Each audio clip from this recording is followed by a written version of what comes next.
It happened at exactly 2:14 in the afternoon, in a room designed to look peaceful and cost a fortune to maintain. My sister's conservatory was flooded with sunlight, the kind that bounces off glass and white furniture and makes cruelty feel polite. The air smelled like fresh lilies and money that had never been earned the hard way. My 6-year-old son, Noah, stood near the sliding door. He was wearing the sneakers I'd found at a thrift shop and scrubbed spotless that morning.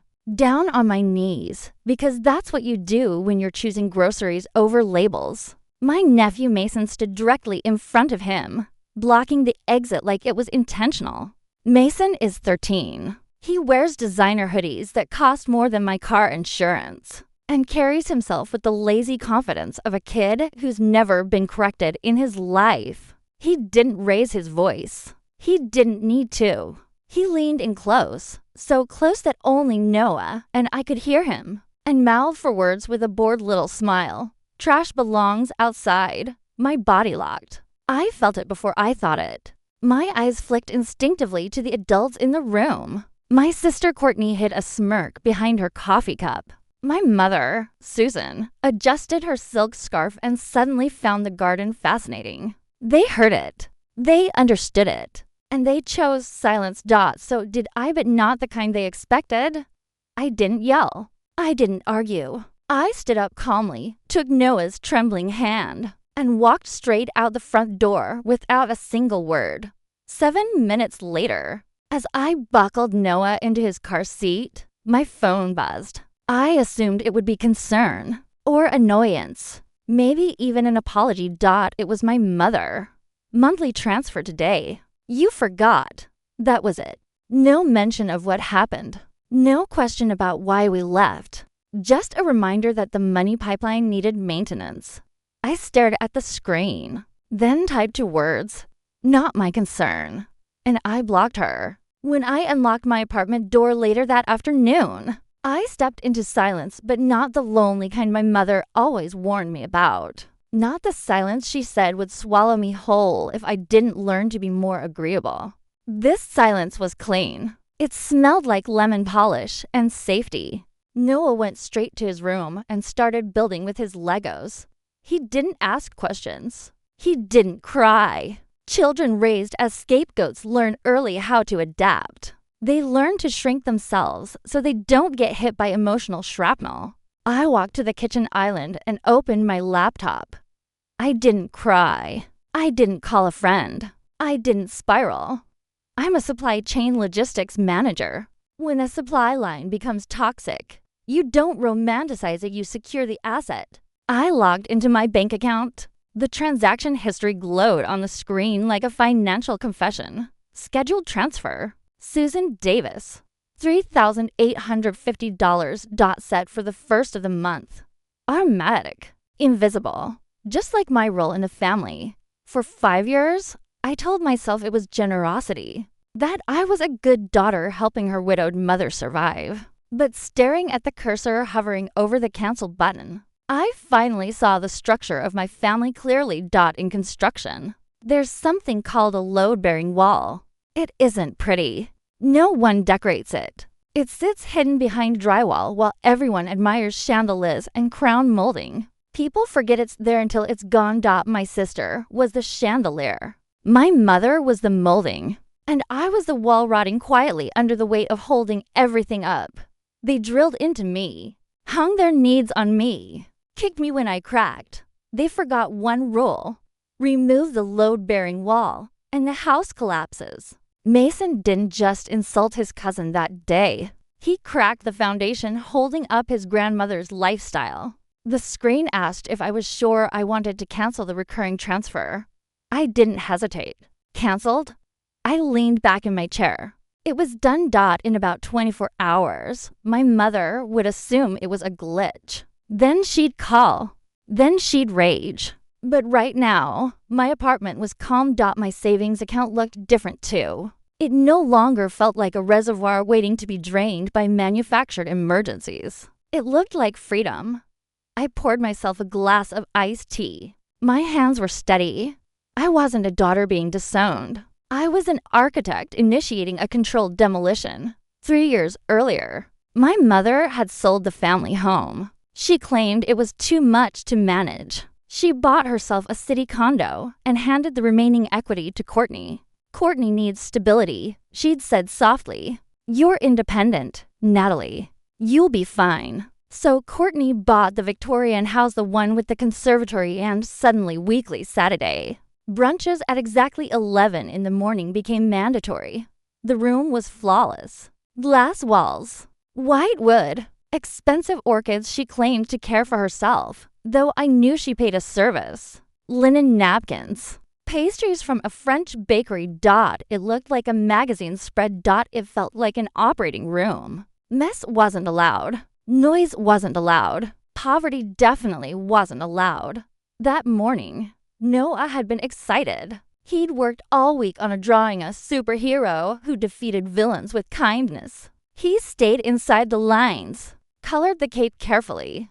Mason was already seated, playing on a gaming console worth hundreds, wearing brand new Jordans. He didn't look up when Noah greeted him. Noah tried anyway. Look, Mason. Mason glanced at the drawing, then down at Noah's shoes. Why are your shoes dirty? They're my fast shoes, Noah whispered.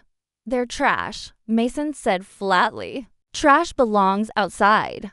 I looked at Courtney. She scrolled. I looked at my mother. Susan, I said. Did you hear that? She sighed theatrically. Oh, Natalie, Mason is spirited. Boys will be boys. Don't be so sensitive. You're always looking for a fight. That was the role they'd assigned me. But as I watched Noah fold his drawing small enough to hide, I understood something. This wasn't chaos. It was a system. Cruelty rewarded, kindness ignored, silence enforced. And I was the one paying the electric bill. I stood. The chair scraped loudly. We're leaving. Don't be dramatic, Courtney muttered. Enjoy brunch. I said, it's on me. Literally. I took Noah's hand and walked out. The next morning, my phone stayed silent. That's how extinction bursts begin. Then it rang. I didn't answer. The text followed. There must be a bank error. I need groceries. This is selfish. You're jealous. Fix this. I felt the old urge claw up my chest to apologize, to smooth it over, to pay again. That's not love. That's addiction. Intermittent reinforcement. The same psychology that keeps gamblers pulling a lever that almost never pays out. I wasn't weak. I was conditioned. I flipped my phone face down. The game was over. I opened a new spreadsheet and titled it Family Solvency Project. For 3 hours, I audited 5 years of transactions. And for the first time, I wasn't emotional. I was forensic. When you isolate a single transaction, it looks like generosity. When you aggregate 5 years of data, it looks like fraud. I stopped thinking like a daughter and started thinking like an auditor. I categorized everything.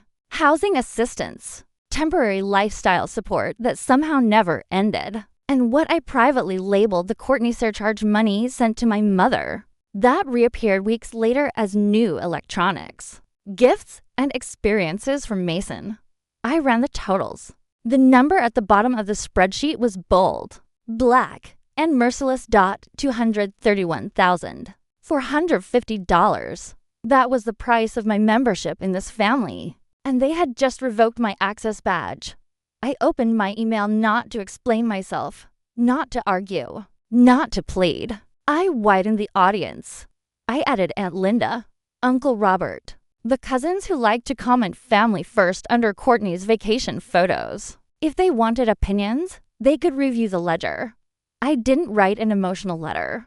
I wrote a memo. Attached is a complete record of financial transfers provided to Susan Davis over the past 60 months. Total support rendered, $231,450. Effective immediately, all voluntary financial assistance has ceased. Then I attached the part that was staying.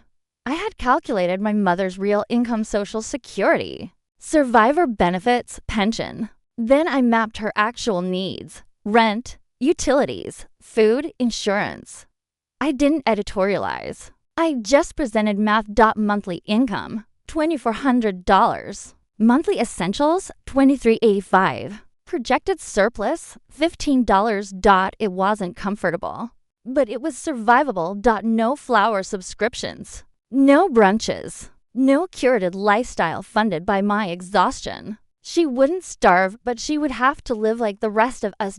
I hovered over send. In logistics, we call this right-sizing an operation, a polite term for removing dead weight, so the system doesn't collapse. I wasn't being cruel. I was recalibrating reality. The email left with a soft whoosh that felt louder than it should have. Not explosive. Controlled, final. I didn't wait for responses. I stood at the window and watched the city lights blink on. For the first time in 5 years, my income belonged entirely to me. I had just given myself a $3,800 monthly raise, but the books weren't closed yet. One line item kept bothering me. A joint emergency account I'd opened years ago. Medical buffer. Worst case only money. I logged in. The balance was wrong. Dangerously wrong. I scrolled. $2,000 withdrawn. August 15th. 2,000. September 15th. 2,000. October 15th. Every month. Same day. The description was vague. P.S. Education. For one brief, naive second, I worried. Was she being scammed? I clicked for details. The screen expanded. St. Jude's Preparatory School. I went cold. St. Jude's, the elite private academy with writing lessons and Latin requirements. The school Mason attended. I pulled up their tuition page. Monthly installment, $19.85. With fees, exactly $2,000. I stared at the screen until my vision blurred. She wasn't using my money for medicine. She wasn't even using it for herself. She was laundering it through an emergency fund I'd created to protect us both. I had skipped buying my son new shoes because I thought my mother needed help, while I was paying $24,000 a year for the education of the boy who called him trash. The anger that followed wasn't loud. It was arctic. I let it settle into my bones. I let it sharpen my thinking. I called the bank. I need to report unauthorized withdrawals on a joint account, I said calmly, and I need it closed immediately. The representative hesitated. We can freeze the funds and open dispute to do it, I said. Dispute the last 6 transfers. That was the nuclear option. Chargebacks trigger investigations. Schools demand payment. Reputations crack. I printed the statements, highlighted every transfer, slid them into an envelope. Then I sat on the floor beside Noah. He was building a tower, carefully balancing each block. What are you making? I asked. A castle. He said, only nice people can come in. I kissed his head. Good rule. 3 days later, the system collapsed. Voicemails from the school, emails from the bank, and then at 8:30 in the evening a knock. I saw them through the peephole before opening the door. Courtney looked undone. Mascara smeared. Hair unwashed for the first time in her adult life. My mother wore a raincoat over pajamas. Her hands shook. They looked smaller without my money holding them up. Natalie, my mother whispered, thank God. You have to stop this. The school froze Mason's enrollment. Courtney cried. They're demanding immediate payment. You knew we needed that money. I knew. I said evenly. I knew you were stealing from me to fund a luxury education for a child who bullies mine. He's just a boy, Courtney screamed. He learned cruelty from adults, I replied, and entitlement from your silence. I handed them the envelope. This isn't an invoice, I said. It's a receipt. Every dollar, every transfer, every lie you told yourself while cashing my checks. My mother reached for my arm. Her fingers trembled against my sleeve. We'll lose everything. People will talk. The family will never recover. I looked at her. Really looked for the first time in years. Let them talk, I said. I'm done being your secret. I stepped back, closed the door, locked it. The click echoed through the hallway like a period at the end of a very long sentence. Inside, the apartment was warm. A movie played softly. Noah looked up from his Legos. Who was that? Nobody, I said. Just noise. We made cheap pizza together, ate on the floor, laughed at nothing, made a mess and didn't apologize for it. No rules. No performance. No fear. Later, Noah looked at me with tomato sauce on his cheeks and asked a question that stopped my heart. Mommy, are we rich? I pulled him close. Yes, baby, I said. We have everything we need. That night, after he fell asleep, I sat alone in the quiet. The phone was still face down. The spreadsheet was still open. The anger had faded into something calmer, something that felt like clarity. I thought about all the years I'd spent trying to earn a seat at a table that was never meant for me. All the money I'd poured into people who saw my generosity as obligation and my silence as permission.